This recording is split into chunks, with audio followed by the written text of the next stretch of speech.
ബന്ധത്തിൽ താൻ ഏറ്റവും അധികം പ്രധാനപ്പെട്ടത് എന്ന് കരുതുന്ന കാര്യം വെളിപ്പെടുത്തിയിരിക്കുകയാണ് തമന്ന ഭാട്ടിയ.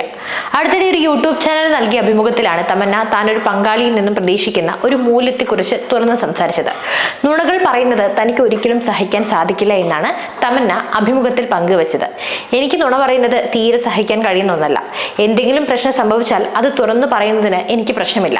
അതിന് പരിഹാരം കണ്ടെത്തുക എന്നതിനെ കുറിച്ചായിരിക്കും ഞാൻ ചിന്തിക്കുക.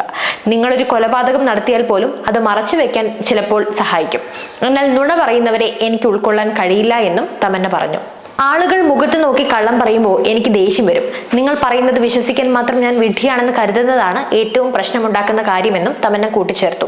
ഇതിനു മുമ്പും ജീവിത പങ്കാളിയെക്കുറിച്ചുള്ള കാഴ്ചപ്പാടുകളെക്കുറിച്ച് തമന്ന അഭിപ്രായം പങ്കുവച്ചിരുന്നു. മികച്ച ഒരു പങ്കാളിയാകാനുള്ള ശ്രമത്തിലാണെന്നും മുൻജന്മത്തിൽ നല്ല പ്രവർത്തികൾ ചെയ്തു എന്ന് തോന്നുന്ന ഒരാളെയാണ് അന്വേഷിക്കുന്നതെന്നും തമന്ന പറഞ്ഞിരുന്നു. 2023 വിജയ് വർമ്മയും തമന്നയും ഡേറ്റ് ചെയ്യുന്നു എന്ന വാർത്തകൾ പ്രചരിച്ചിരുന്നു. ടെസ്റ്റ് സ്റ്റോറീസ് എന്ന സീരീസിലൂടെ ഒരുമിച്ച് ജോലി ചെയ്ത ഇരുവരും പിന്നീട് ബന്ധത്തെക്കുറിച്ച് വെളിപ്പെടുത്തി. എന്നാൽ ഈ വർഷം ആദ്യം വിജയുമായുള്ള ബന്ധം വേർപിരിഞ്ഞതായി താരം ഇൻസ്റ്റഗ്രാമിൽ പങ്കുവച്ചിരുന്നു.